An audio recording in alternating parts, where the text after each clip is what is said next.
In the last lecture, we learned about the main model that most professional investors use to help them pick stocks, the method of comparables.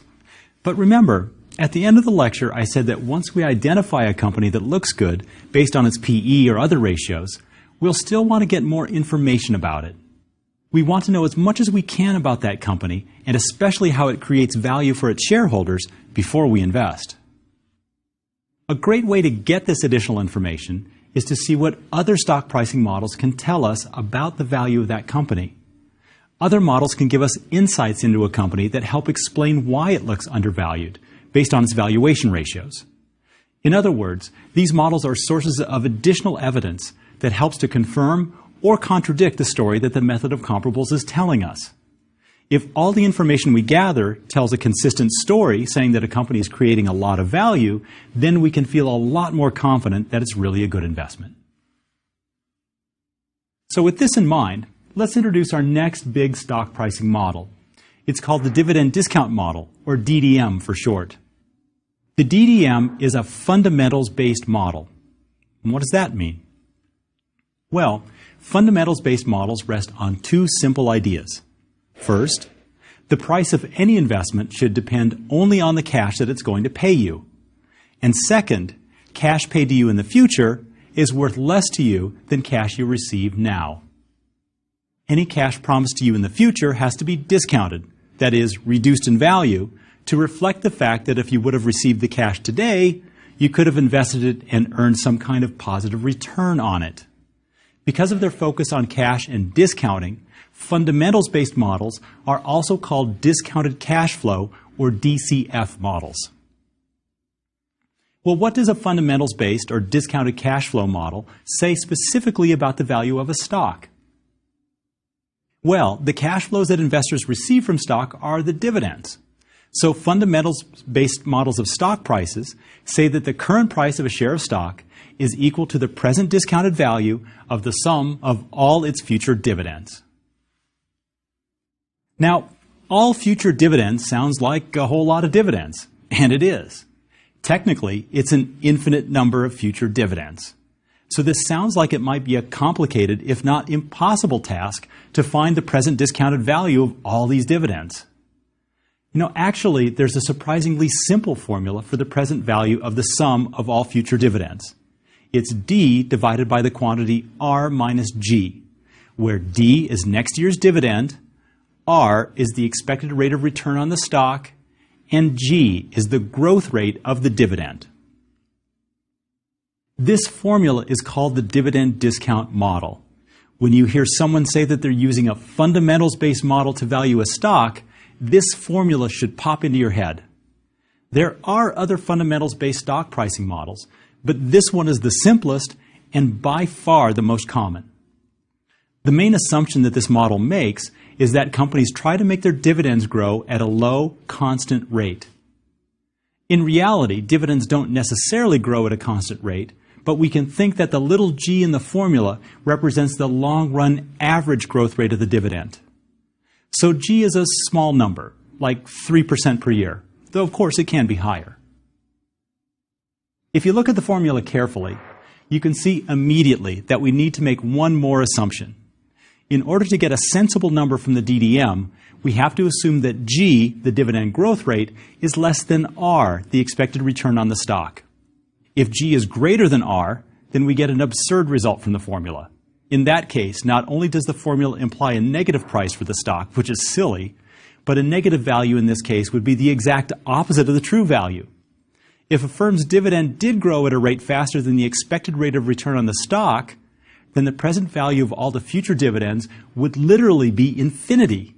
You should be willing to pay all the money in the world for a stock like that. So it's very important to keep in mind that this formula only works for the case where G is less than R. Well, D over R minus G. Hopefully you'll find the DDM easy to remember. But the more important issue is whether it's easy to apply in real life. Fortunately, the answer is yes, with a few conditions, of course. What I'm going to do next is to show you the ropes of applying the DDM to real companies so that you can see how to do it and what the conditions are. Now, to make this easier to follow, I'm going to apply the dividend discount model to the stock of AT&T. AT&T's stock ticker symbol is simply T, and is listed on the New York Stock Exchange. Applying the DDM is a matter of getting three numbers that you need to work the formula. The amount of the next annual dividend, D, the expected return on the stock, R, and the growth rate of the dividend, G. Next year's dividend, the D in the formula, is the easiest number to find. Just about any free financial website that covers stocks will have an information page about the stock that lists the annual dividend among many other pieces of information. When I looked up AT&T's information, the annual dividend was given as $1.72 per share. The next number I need is the expected rate of return on the stock. That's the little r. In the case of stocks, most people use a model of expected returns called the CAPM in order to estimate expected rates of return.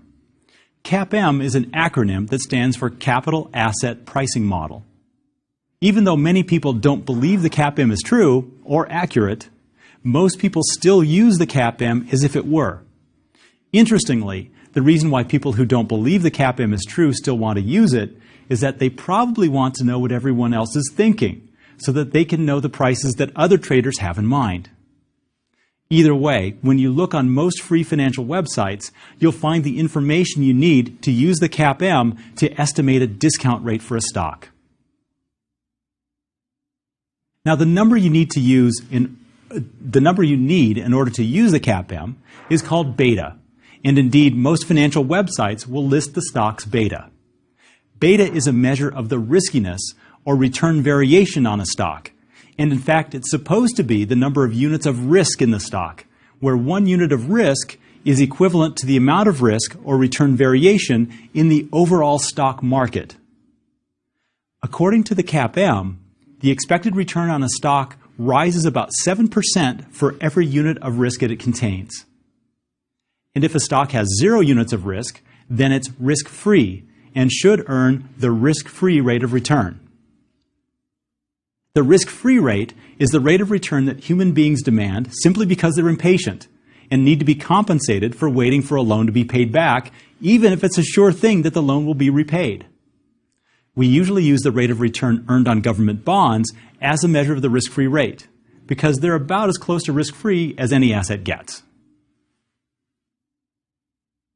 Now, to use the CAPM to estimate the expected return or discount rate on a stock, we use the following formula. E of Ri equals Rf plus beta I times the quantity, E of Rm minus Rf.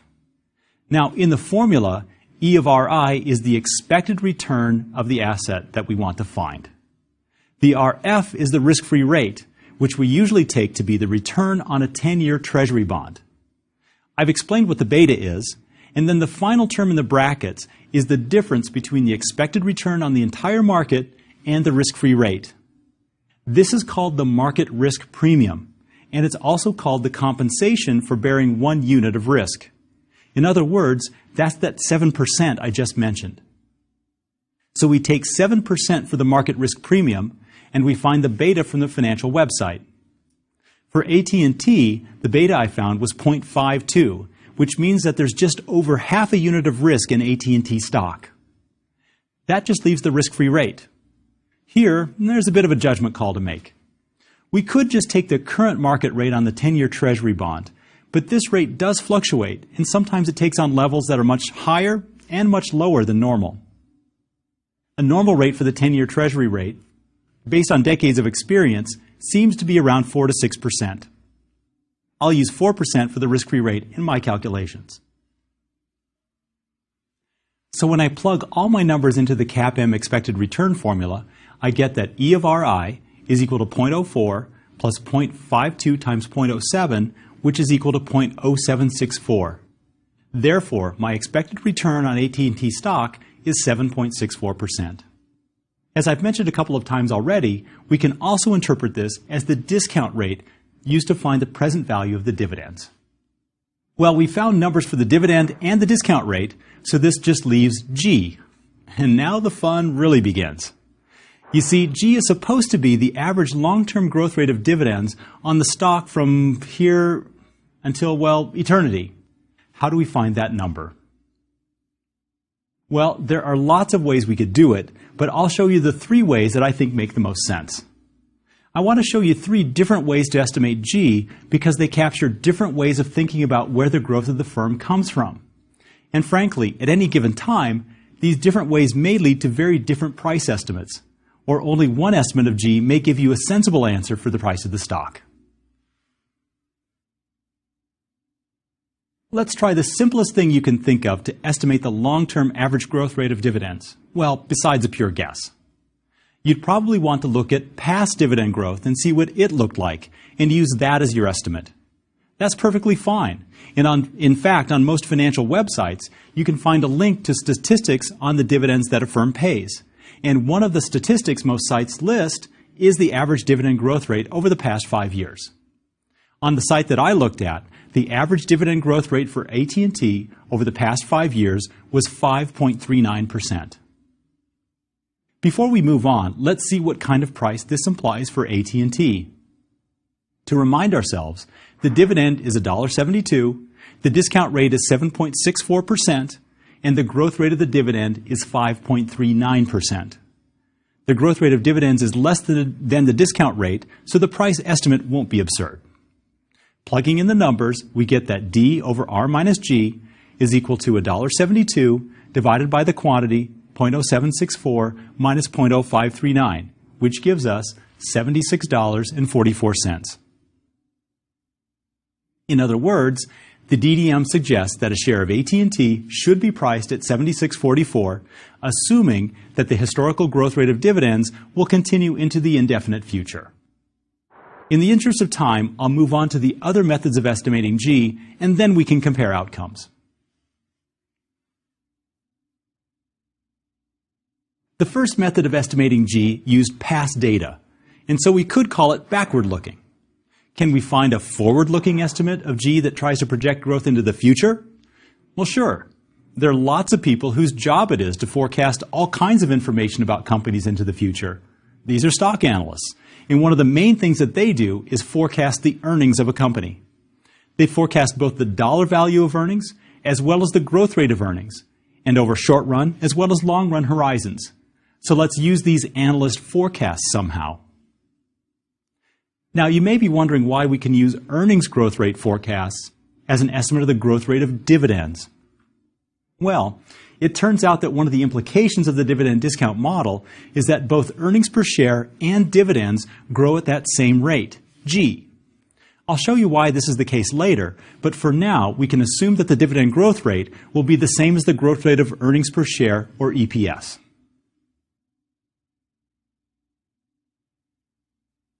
Most financial websites will list analyst forecast numbers at several different horizons. Since G is supposed to be a long-term average growth rate, you'll want to use the forecast of long-term EPS growth. On the websites, look for the mean of the analyst forecast of long-term EPS growth, and this will be the estimate of the long-term dividend growth rate. For AT&T, the mean of the analyst long-term EPS growth rate forecasts was 4.27%. That's not all that different from the historical average growth rate of dividends. When I plug this estimate into the dividend growth rate for the formula with the same numbers for the dividend, $1.72, and expected return of 7.64% as before, I get a price estimate equal to $1.72 divided by the quantity 0.0764 minus 0.0427, which gives a price of $51.04. Wow, this second estimate changed the dividend growth rate estimate by a little bit, and only a little over 1%, really. And this changed the estimate of the price by over $20.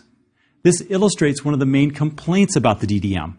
The price estimates are very sensitive to small changes in the estimated dividend growth rate, and to changes in the discount rate as well, for that matter. And of course, the variable in the DDM that we're least sure of is the dividend growth rate.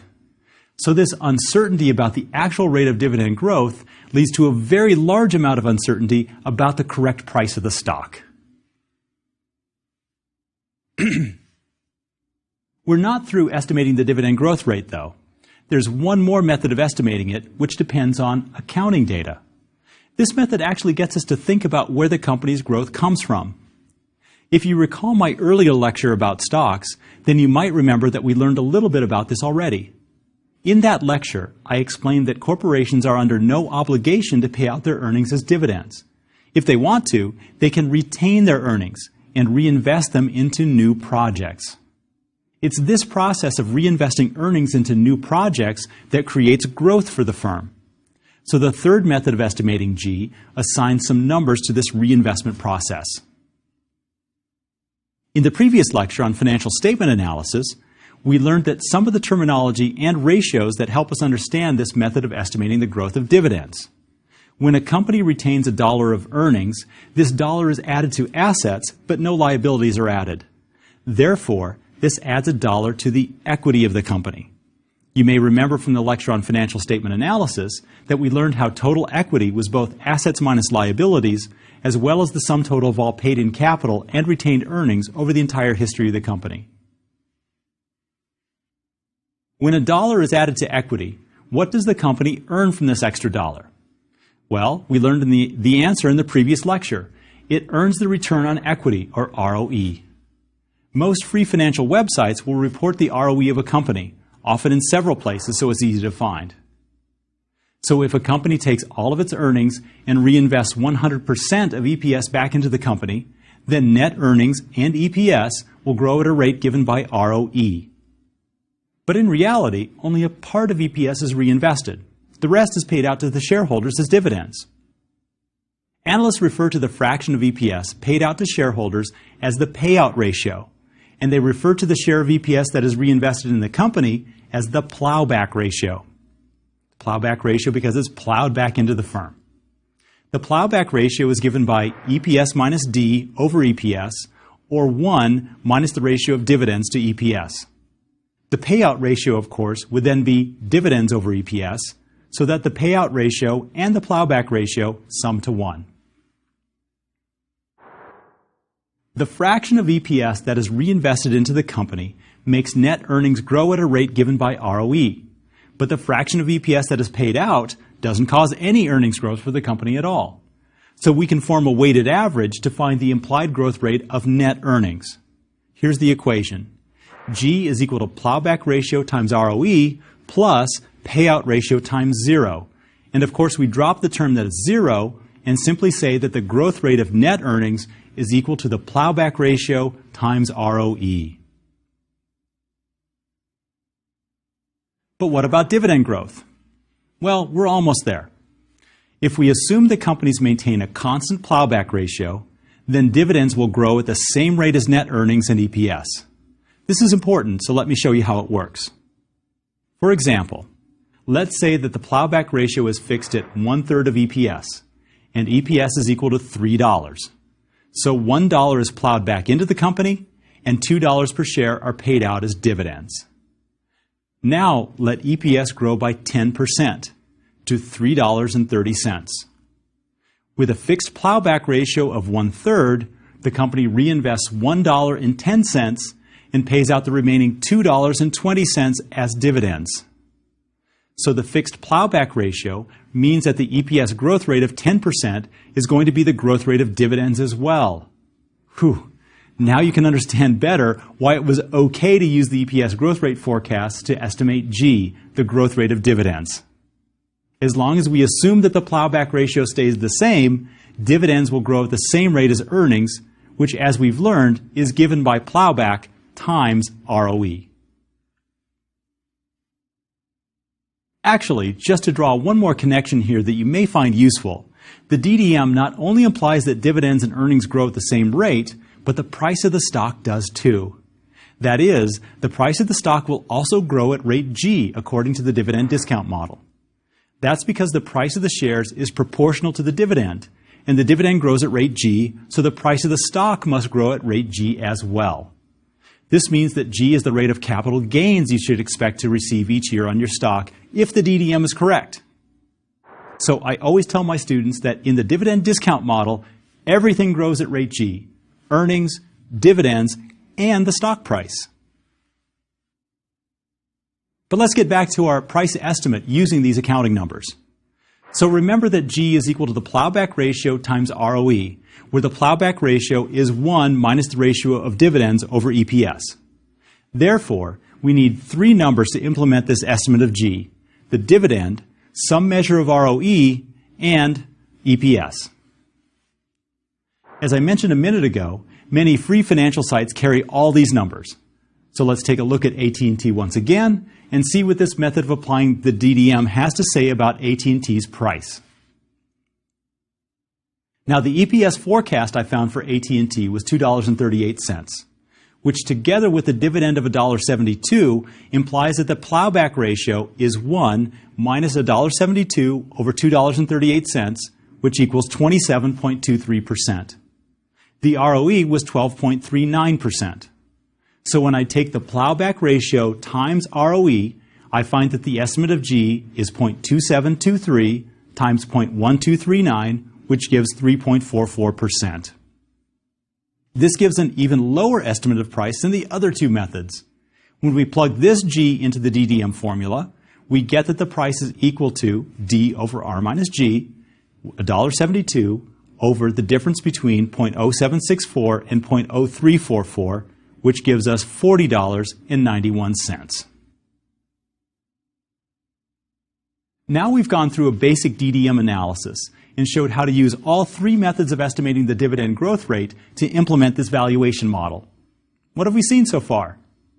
Well, confusion for one thing. Let's quickly review what the three prices we came up with were. When we used historical dividend growth to get G, the share price we came up with was $76.44. When we use analysts' forecasts of EPS growth, we estimated a price of $51.04. And using accounting numbers, we formed an estimate of $40.91. The prices we calculated disagree by fairly wide margins, and moreover, none are all that close to the actual market price of AT&T when I obtained these numbers. For the record, the value of the stock at the time was only about $28, which was much lower than all of these estimates.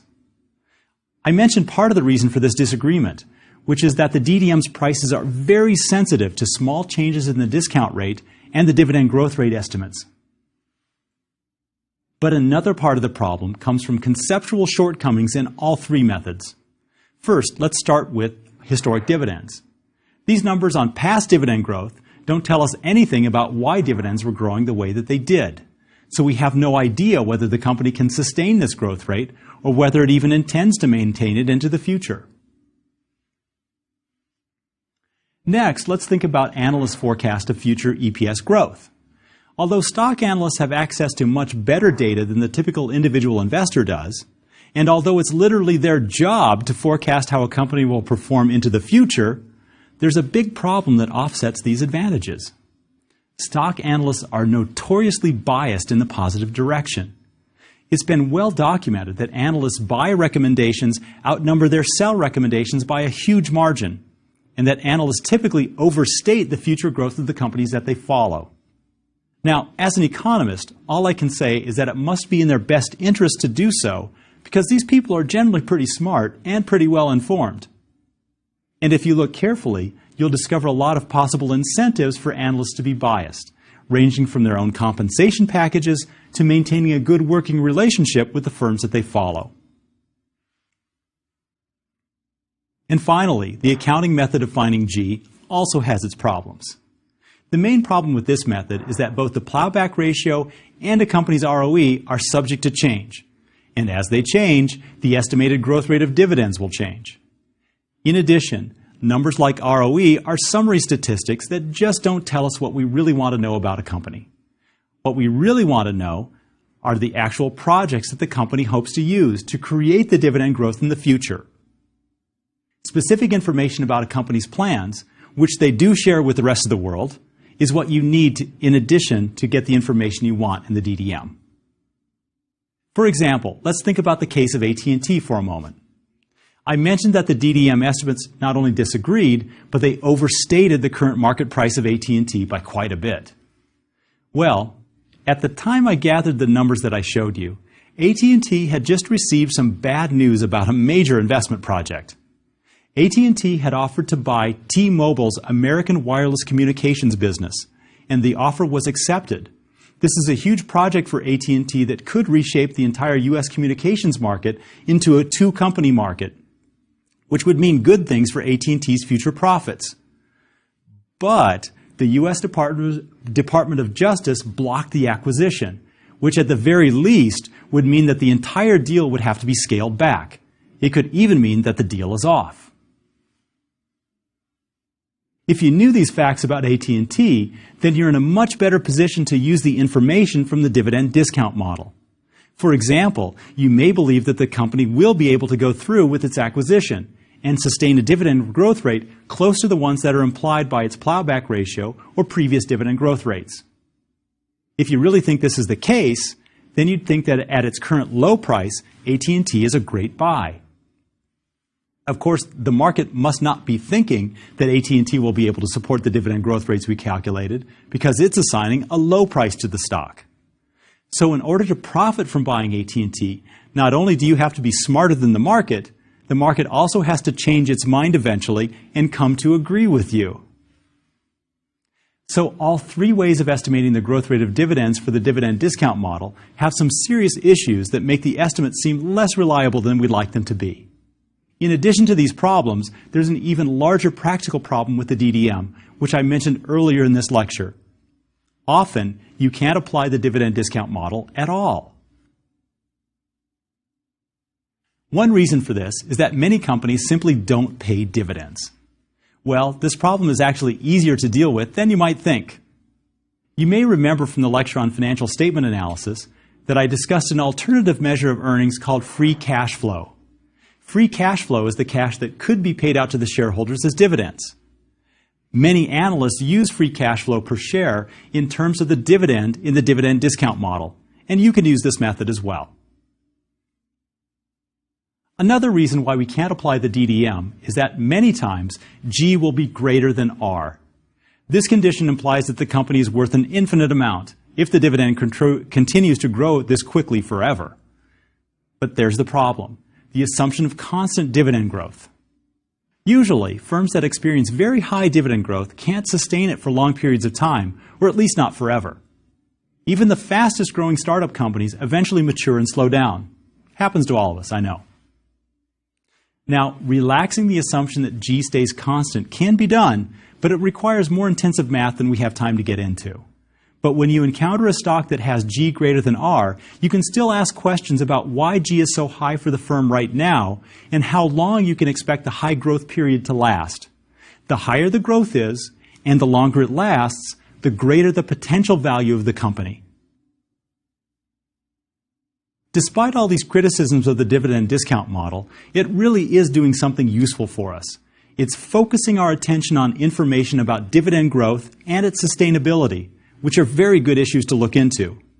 But the full explanation of dividend growth and sustainability has to come from an in-depth information about a company's investment projects, which can't be neatly summarized in numbers like ROE and plowback. You'll have to supplement your number crunching with lots of readings about the companies you're considering adding to your portfolio. As you read, let the DDM guide the questions you ask and the directions that your research takes. Why did the company grow its dividend as quickly or as slowly as it did over the past 5 years? What objective reasons are analysts offering for their long-term EPS growth rate forecasts? What range of ROE can the company really expect from the projects they're disclosing to the media? All of these questions are great, and they're motivated directly by the DDM and one of the three methods of estimating the dividend growth rate that we learned about in this lecture. And at the end of the day, I think these are the kinds of questions that successful stock pickers like Warren Buffett, Bill Miller, and others typically ask. So even though the fundamentals-based models won't win the Wall Street popularity contest, and they don't necessarily provide all the answers, they do point us to key information about a company's value. What you need to do as you consider different companies is to use the dividend discount model's estimates of dividend growth rates and stock prices to drive your search for the stories behind the numbers. Again, look for companies that tell a value creation story that's consistent across their financial statements, their valuation ratios, and the dividends they pay out over time.